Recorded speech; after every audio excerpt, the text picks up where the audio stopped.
అందరికీ నమస్తే. మన ఛానల్ సబ్స్క్రైబ్ చేసుకున్నోళ్ళు ఇంకెవరన్నా ఉంటే చెప్పన చేసుకోర్రుల్లా. ఇయల్ల మంచి మంచి ముచ్చట్లు మస్తు ఉన్నాయి కానీ మొదలైతే హెడ్లైన్స్ చూడుర్రి. మరి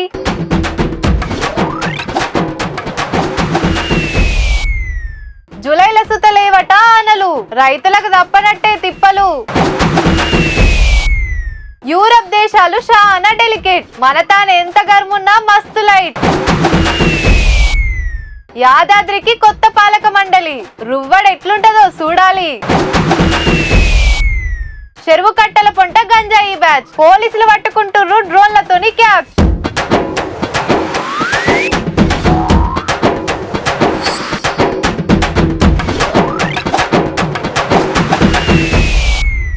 తెలంగాణలో రానున్న 3 రోజుల్లో భారీ వర్షాలు కురిసే అవకాశం ఉందని భారత వాతావరణ శాఖ హైదరాబాద్ వాతావరణ కేంద్రం వెల్లడించింది. రాష్ట్రంలోని పలు జిల్లాల్లో భారీ వర్షాలతో పాటు ఉరుములు మెరుపులు గంటకు 30 నుంచి 40 కిలోమీటర్ల వేగంతో ఈదురుగాలులు వీచే అవకాశం ఉందని వాతావరణ శాఖ పేర్కొంది. ఇప్పటికే కుండపోత వర్షాల కారణంగా తీవ్ర నష్టం వాటిల్లింది. ఇగో ఇట్లా చెప్పాల్సిన వానాకాలం వార్తలు గిట్లా చెప్పుకోవాల్సి వస్తుందిలా. వానమ్మ ఒక్క పారన్న రావమ్మా అని మనం బతిలాడుతుంటే ఆగినోళ్ళాగిర్రు ఇంకొన్నొద్దులు ఆగరాదురు అన్నట్టే ఉన్నది పోర్రి ఆనకథ. అవు మళ్ళా ఆనకాలం చాలా 4 రోజులైనా పత్తాకులేడాయ వర్ణన్న. అటు మీది బాసుకు బిజీగా ఉన్నాడేమో అనుకుంటే 2-3 రాష్ట్రాలనే గుత్తబట్టి అరుచుకుంటున్నాడు. జర సందు చూసుకొని ఇడుసుత రారాదని కప్పతల్లి ఆటలు బతుకమ్మ ఆటలు ఆడుతున్నా తీరువాటం లేదు గాని ఇల్లు చూసుకొని నెలలట్లు అచ్చిపోత తీయుర్రు అంటున్నాడు. ఖుద్దు వాతావరణ శాఖలే చెప్పిర్రు జూలైలో సుత అంత ఎక్కువేం ఆనలు పడాయని. అయితే జూన్లో మనం వర్షపాతాన్ని గమనించినప్పుడు మనం ఫోర్కాస్ట్లో కూడా 7-8 జిల్లాలు 10 జిల్లాలకి మనము హెవీ రెయిన్ఫాల్ అలర్ట్ పెడితే 2-3 జిల్లాల్లో మాత్రమే హెవీ రెయిన్ పడి మిగిలిన చోట్ల లైట్ రెయిన్ మోడరేట్ రెయిన్ ఈ రకంగా అనుకున్న ఫోర్కాస్ట్ కూడా రియలైజ్ కావడం పెద్దగా లేదు. ఇప్పటికే మునుం పెట్టి దంచాల్సిన ఆనలు ఎప్పటికంటే 94 వాళ్ళు తక్కువ పడ్డాయంటే చూడుర్రిగా ఎట్లున్నదో. ఆనకాలం నడిచేదే జూన్ జూలై ఆగస్టు నెలల, ఓ నెల పోనేపాయే. ఈ 2 నెలలన్నా దమ్మారా దంస్తాయి అనుకుంటే డౌటే అనబట్టి ఆఫీసర్లు. ఆనమబ్బులు మోసుకొచ్చే ఋతుపవనాలు తెలంగాణలో కాల్సంగా అచ్చుడే కాదు, ఎల్నినో ఎఫెక్ట్ తోని పోయిన నెలలో 17 జిల్లాల్లో ఆనలే పల్లె, ఓ 12 జిల్లాల్లో పడ్డా అట్లట్లనే. ఇంకో దిక్కు ఇత్తులు పెట్టిన రైతన్నలు పొద్దుగాలేస్తే మొగులు దిక్కే చూడబట్టి రాని ఇగస్తదో అగస్తదో అని. ఈ నెల సుత పెద్దగా ఆనలే ఉండే అంటుర్రు కాబట్టి ఆగస్టు నెల మీదనే ఆశలు పెట్టుకోవాల్సిన పరిస్థితి. అప్పటిదాకా పంటలు ఎట్లా ముంగడికి పోతాయో ఏమాత్రం చేతికి వస్తాయో కానీ రైతులకు గోసే ఉన్నది పోర్రి. ఇప్పుడు దేశం మీది బాజుకు ఎప్పుడు చల్లగుంటది, అదే కింది బాజుకు జరంత గర్మి ఉంటది. ఆనకాలం అయితే అటు దంచుడు వరదలు వారుడు కొండలిరుగుడు ఊర్లే కొట్టుకోవడు ఉంటది. ఇటు సుతు ఉంటది కానీ అంతగనం ఉండదు. ఇక ఎండాకాలం అయితే ఇటు సూరన్న సురుకులతోని సుక్కలు చూపిస్తా అంటే అటంత పెద్దగా ఏముండదు. ఒక దేశంలో కింది బాజుకు మీది బాజుకే ఇట్లుంటే భూమి మీద అంతటా ఒక్క తీర్లుంటది వాతావరణం. ఇక ముచ్చటేందంటే ఎండ దెబ్బకు యూరోప్ దేశాలు కింద మీద అవుతున్నాయి. సర్కార్లే వాటర్ కెనాన్లతో నీళ్లు కొడుతున్నాయి అంటే చూడుర్రిగా. రోడ్డు మీద పరిచిన డాంబర్ కాంచెల్లి రైలు పట్టాల దాకా అన్ని కరిగిపోవుడైనా. అసలు ఫ్యాన్లే వేసుకొని ఏసీలు ఎట్లుంటాయో సుత తెలివైన ఐరోపా దేశాలు ఇప్పుడు ఏసీలు బగ్గగొంటున్నాయి. లెక్కకైతే ఎప్పుడు గర్మి ఉండటానికి ఇళ్లలో హీటర్లు వాడేటోళ్ళు, కానీ ఏం చేస్తారు మరి. దీనాము 43 డిగ్రీలు ఎండ కొట్టబట్టే నీ గదో ఎండనా మన తాను 50 డిగ్రీలు ఎండ దంచినా ఎర్రటి ఎండలో నిలబడి గరం గరం సహాయపరిస్తారు మనోళ్ళు అని అంటూరులే. మన తాన వాతావరణానికి అక్కడ వాతావరణానికి జమీన్ ఆస్మాన్ ఫరాక్ ఉంటది. మన తాన సూరన్న నడి నెత్తి మీద నిలబడి దంచుతాడు, కానీ ఆడు పక్క సైడ్ నుంచి చంపుతుంటాడు. లెక్కకైతే మనకే ఎక్కువ తిప్పలు కావాలి, కానీ మనం చేసిన పుణ్యాలతోని గాలి గలీజై వాతావరణం ఖరాబై సూరన్న సురుకులు మన మీద డైరెక్ట్ పడకుండా జరం తాపుతున్నాయి. ఆడట్లా కాదా తేటగుంటది.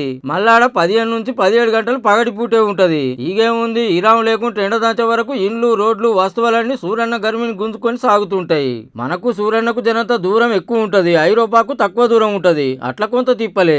అయితే మన తన బగ్గ ఎండ కొడితే ఉత్తగానే చెమట పోసి వాతావరణానికి అలవాటు పడతాం. వాళ్ళకట్లా కాదు, ఎప్పటికీ చల్లగానే ఉంటది కాబట్టి సూరన్న సురుకులు పెడుతుంటే సుక్కలు చూస్తున్నారు అలవాటు కాలేక. మరీ గింత డెలికేట్ ఉంటే ఎట్లా నుల్లా అందామంటే వాతావరణమే అసలుంటిదా. ఇక మనం ఏం చేస్తాం గానీ వాళ్ళకంటే మనం జరంత స్ట్రాంగ్ అన్నట్టే అని మురవాల్సిందే. ఇప్పుడు రాష్ట్రాన్ని నడిపిస్తానికి మంత్రి మండలి ఉంటది, జిల్లాను నడిపిస్తానికి జిల్లా పరిషత్ ఉంటది, మండలాన్ని నడిపిస్తానికి మండల పరిషత్ ఉంటది, సొసైటీలను నడిపిస్తానికి గ్రామ పంచాయతీలను నడిపిస్తానికి సపరేట్ పాలక మండలి ఉంటాయి. అట్లనే గుడుల బాగోగులు భక్తుల అక్కెర్లు తీరుస్తానికి సుత ఓ పాలక మండలి ఉండి అన్ని పనులు అరుచుకుంటది. అగో ఆ సొంటి పాలక మండలి ముచ్చటే ఇది. యాదగిరిగుట్ట నరసన్న గుడికి కొత్త పాలక వర్గం వచ్చిందిల్లా. ట్రస్ట్ బోర్డు చైర్మన్ బరువును మహబూబ్ నగర్ జిల్లాలో పుట్టి ఎంఎస్ఎన్ కంపెనీలు నడుపుతున్న మన్నె సత్యనారాయణ రెడ్డి సార్కి ఎత్తింది సర్కారు. మంగళవారం ట్రస్ట్ బోర్డు మెంబర్లు వివరాలు సాటింపేసిర్రు. మొత్తం 18 మంది మెంబర్లు ఉంటారు. Bellampalli MLA Vinod Venkataswamy sir, Chiranjeevi sir వాళ్ళు ఇంటామె సురేఖ మేడం, విజయక్రాంతి పత్రిక చైర్మన్ సిఎల్ రాజం సార్ వాళ్ళు ఇంటామె విజయరాజం మేడం, తూళ్ళ విజయేందర్ గౌడ్ కు ఛాన్స్ ఇచ్చిర్రు. అట్లనే లోకలోలు సూతుండాలని రంగారెడ్డి జిల్లా నుంచి పోతపోయిన ఈశ్వరమ్మ యాదవ్, నల్గొండ నుంచి గుండు మల్లయ్య, వరంగల్ నుంచి డాక్టర్ లక్ష్మీనారాయణ నాయక్, అట్లనే స్వాతి కాంతమణి, ఎం రాఘవేందర్ రావు, ఇట్లా అన్ని రంగాలు వర్గాలలోకి ఛాన్స్ ఇచ్చింది సర్కారు. వీళ్ళతో పాటు 7 ఆఫీసర్లు, ఎక్సాఫీషియో మెంబర్లు, ఫౌండర్ ట్రస్టీలు ఉంటారు. వీళ్ళు తప్ప పాలక మండలి ఇప్పటికించి 2 ఏళ్లు పవర్లు ఉంటది. ఇక వీళ్ళ పంతనం ఎట్లుంటది, భక్తులకు ఏ తీర్ల సవలతులు చేస్తారు, ఉత్సవాలు ఎట్లెట్లా నడుస్తాయో రేపు చూడాలి మరి. తమిళనాడు కర్ణాటకకు నడుమ కావేరీ నీళ్ల పంచాది నడుస్తా ఉంటది. అట్లనే మహారాష్ట్ర తెలంగాణకు సుత అప్పుడప్పుడు బాబ్లీ ప్రాజెక్ట్ కాడ పంచాది ఉడతా ఉంటది. అట్లనే కృష్ణా గోదావరి నది నీళ్లు పంచుకునే కాడ ఆంధ్ర తెలంగాణ నడుమ ఎప్పుడు ఏదో ఒక రపరప ఉండనే ఉంటది. రాష్ట్రాల నడుమ పంచాయతీలు అంటే ఇట్లా పెద్ద ఎత్తున ఉంటాయి. కానీ గిదేం చెత్త పంచాయతీరా నాయనా. 2 రాష్ట్రాల నడుమ పంచాయతీ అని చెప్పి చెత్త డంపింగ్ చేసేది చూపిస్తారేంది అంటారా? ఈ చెత్తే ఇప్పుడు కర్ణాటక తెలంగాణ నడుమ లొల్లి పుట్టిస్తుంది. అట్లనే ఆ రాష్ట్రం ఈ రాష్ట్రం కొట్లాడుకుంటలేవు. అటో ఊరు ఇటో ఊరు అంతే. సంగారెడ్డి జిల్లా మల్గి ఊరవతలకి ఏం తక్కువ 40 బండ్ల చెత్త తీసుకొచ్చి పోస్తురు కర్ణాటక రాష్ట్రం బీదర్ నుంచి. ఆ బండ్లు చూడు ఓదానేని కోట అచ్చుడు, చెత్త బారబోసుడు పోవుడు. ఊకుంటారా? చల్ మా ఊరికి వచ్చి మీరు చెత్త పోసుడేంద్రా అని ఇటు నుంచి మనోళ్ళు తిరగబడితే చూడు ఎట్లేక పడుతున్నారో. నిన్నయాల్టి సంది కాదుల్లో 2 వారాల కంచె ఇదే కథట. అరే మీ ఊర్లో మీరు డంపింగ్ చేసుకోవాలి కానీ మా ఊరికి వస్తారేందని వీళ్ళు. బరాబర్ ఈడనే పోస్తాం, ఏం చేస్తారో చేసుకోరు అని వాళ్ళు. మీరు మా బీదర్కు రారా, అప్పుడు మీ సంగతి చూస్తామని మీదికెళ్ళి ధమ్కీలు సుతా. లొల్లి ముదిర వరకు ఎక్కడి బండ్లు అక్కడనే ఆగినాయి. ముచ్చట తెలిసి తహసీల్దార్ లోకల్ ఎస్ఐ వచ్చి రోడ్డు పొంట పోసిన చెత్త అంతా తీసేపిచ్చి ట్రాఫిక్ క్లియర్ చేసిర్రు. కానీ ఎవల జాగాలు ఉండక గెలికి పంచాయతీ పెట్టుకున్నాడేంద్రా సామి. పంచాయతీలన్నిట్లలో చెత్త పంచాయతీ అంటే ఇదే కావచ్చు పో. మా బరాబర్ ఏదో ముచ్చట చెప్తాడట ఇనురుల్లా. సాయంత్రం న్యూస్ మే आपका स्वागत है दोस्तों. ఎంత క్రేజీ న్యూస్ అంటే ఇది. బీహార్ లోకైనా ఫుల్ అయిన దాని తర్వాత పోలీసులకు ఫోన్ చేసిన, సార్ మా ఫ్రెండ్ తప్పిపోయిండు, నాతో అయింది కానీ ఆగమా ఏమైందో నాకు తెలియదు, ఆయన తప్పిపోయిండు అని చెప్పిన. అవునా, అరే ఎత్తుకుదాం పదా అని వీళ్ళందరూ ఎత్తుకుతున్నారు, ఆయన కూడా ఎత్తుకుతున్నాడు. ఆయన ఫీచర్స్ ఏంది చెప్పండి సార్, ఇంత హైట్ కూడా, ఇంత రంగు ఉంటాడు, ఇట్లా గడ్డ ఉంటాడు అని మొత్తం చెప్పిన.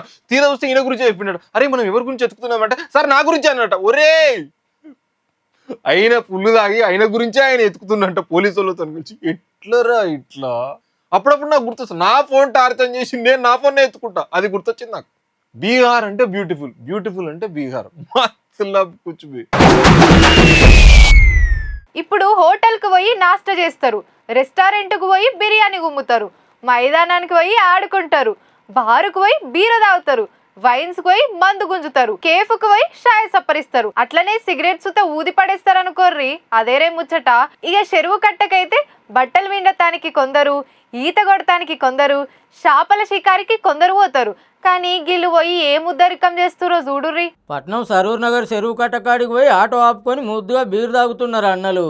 ఇంతలోనే మీదికెళ్ళి డ్రోన్ వచ్చి మంచిగా ఈడోలు గుంజుతుంటే ఇవేం పట్టించుకోకుండా మనోళ్ళు మందు గుంజుడే గుంజుతున్నారు.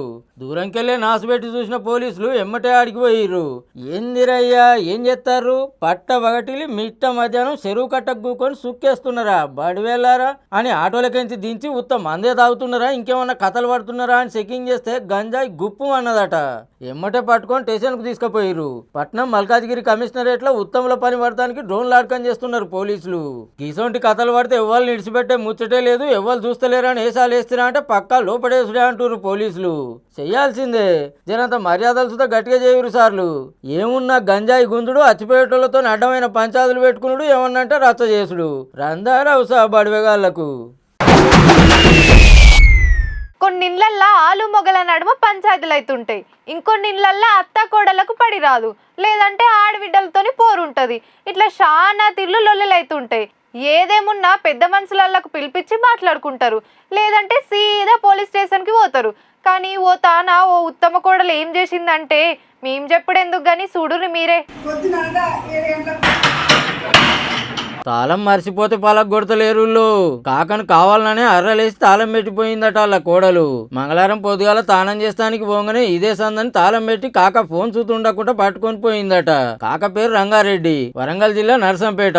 మరి ఎందుకు తాళం పెట్టిపోయింది కాక అని అడిగితే 3 సంవత్సరాలు అయితే మాట్లాడకుండా తాళం వేసిపోయింది. తాళం వేసి తాళం చేపట్టుకొని పోయింది. పోలీసులు లేక నా ఫోన్ లేదు, ఫోన్లు గుంజుకున్నాయి, ఫోన్ లేకుండా చేస్తున్నారు. ఆస్తుల కాను ఇంకెన్నో పంచాదై 3 ఏళ్ళు అవుతుందట మాట్లాడక. మరి ఇవాళ ఏమన్నా లొల్లయిందా అంటే అది సుత లేదు. మేడం మళ్ళా డాక్టర్ అట.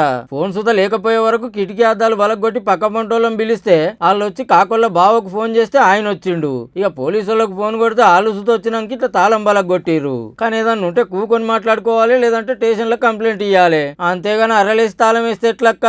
అసలే పెద్ద మనిషి ఏమన్నా అయితే ఎట్లా? గంత పెద్ద చదివి గిదేనా నేర్చుకున్నది అని నపరో దిక్కరుచుకుంటారు. ఇక మీరేమంటారో మీ ఇష్టం. ఇక ట్రాఫిక్ సిగ్నల్ కాడ నిలబడి ఎవ్వరు రూల్స్ తప్పకుండా చూసుకోవాలి. గట్లనే ఎవరన్నా ఎర్ర లైట్ పడ్డా ఆగకుండా వచ్చినా, ముగ్గురు వచ్చినా, రువ్వడిగా ఉరికొచ్చినా టిక్క ఫోటోలు గుంజాలి, చెల్లాన్లు పంపించాలి. ఇక మూల మలుపుల కాడ డ్రంక్ అండ్ డ్రైవ్లు పెట్టాలి, కిక్కు మీటర్లు రీడింగ్ చూడాలి, బండ్లు సీజ్ చేయాలి. ఇగో ఇట్లనే ఉంటది ట్రాఫిక్ వాళ్ళ డ్యూటీ అంటే. అగో అసొంటి ఓ కానిస్టేబుల్ అన్ననే ఏం చేసిండో చూడుర్రి. పట్టర పట్టు హైసా అనుకుంటా బలమంతా కూడగట్టుకొని బస్సు నూపుతున్న ట్రాఫిక్ పోలీసు. అన్న ఒక్కడే తిప్పల పడుతుండని ఒకళ్ళు వచ్చి చేయేస్తే ఆయనను చూసి ఇంకోళ్ళు వచ్చిర్రు. అట్లా 4-5 కలిసి బస్సు నూపితే బూతంత దూరం పోయినాక గప్పుడు చాలా అయింది. సత్తుపల్లి నుంచి ఖమ్మం తిరిగే సత్తుపల్లి డిపో బస్సు నడి రోడ్డు మీద ఆగిపోతే అసలే ట్రాఫిక్ బిజీగా ఉన్నాయి. అల్లాయే కడమ బండ్లకు తిప్పలు కావద్దని ఇట్లా దండలాడిండు ఖమ్మం ట్రాఫిక్ పోలీసు. పేరు భీమ్ సింగ్. లెక్కకైతే 10 మందిని కూడేసి నూకురా అని పక్కకు నిలబడతారు. కానీ పబ్లిక్ తిప్పలు కావద్దనో 4గురిని కూడేసుకొని బస్సు నూకిండు అన్న. తొవ్వెంట పోతోళ్ళంతా చూసి మంచి పని చేసినావు సార్ అని చిన్నగా మెచ్చుకోలే. శబ్బాస్ భీమ్ సింగ్ అన్న. సినిమా హీరోలను కలుస్తానికి ఎక్కడెక్కడి నుంచో చాలా మంది పట్నం వస్తుంటారు.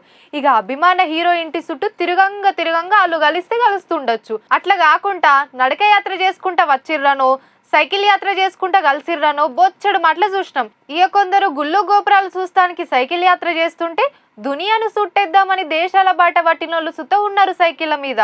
కానీ ఈ అన్న ఏం చేసిండంటే అభిమాన ఆటగాన్ని చూసినా అని ఆనందం అలుగువారుతుంది అన్నది. తోపు క్రికెటర్ హార్దిక్ పాండ్యాను చూస్తానికి 10 కాదు 20 కాదు 100 కిలోమీటర్లు ప్రయాణం చేసిండు. ఒడిశా రాష్ట్రం నుంచి బెంగళూరు దాకా 1 కాదు 2 కాదు 12 దినాలు సైకిల్ దొక్కుకుంటూ పోయిండంటే చూడుర్రిగా ఎంత పాయరమో. చలో అభిమాన ఆటగానికి ఇట్లా దేవుని బొమ్మ ఇచ్చి శాలువ గప్పి సన్మానం చేసిండు అభిమాని. గంత దూరం నుంచి వచ్చి గింత పాయరం చూపెట్టినాక ఊకుంటాడా? ఫ్యానును సుత కృషి చేస్తానికి 1,50,000 పైకంతో పాటు రానుబోను ఖర్చులు సుత ఇచ్చిండంట పాండ్యా. అంతేకాదుల్లో విరాట్ కోహ్లీ బ్రాండెడ్ బూట్లు గిఫ్ట్ ఇచ్చిండంట. కానీ ఏదో అభిమాని వచ్చిండని ఓ ఫోటోకు ఫోజ్ ఇచ్చి చెలో కలుద్దాం అనుకుంటా దగ్గరికి తీసుకొని పైసా సాయం చేసిండంటే హార్దిక్ హార్ట్ ఎంత గొప్పది అని సోషల్ మీడియాలో పొట్టు లైక్ల వర గురిపిస్తున్నారు. ఉత్తమ ఫ్యాన్ అని అన్నకు, ఉత్తమ సెలబ్రిటీ అని పాండ్యాకు అవార్డు ఇచ్చినా అస్సలు తప్పలేదుల్లా. ఇక ఇవుల్లా ఎలాంటి గమ్మతి వార్తలు ఉంటే మళ్ళా జర సబ్స్క్రైబ్ చేసుకోని వాళ్ళు ఉంటే చేసుకోరు మళ్ళా.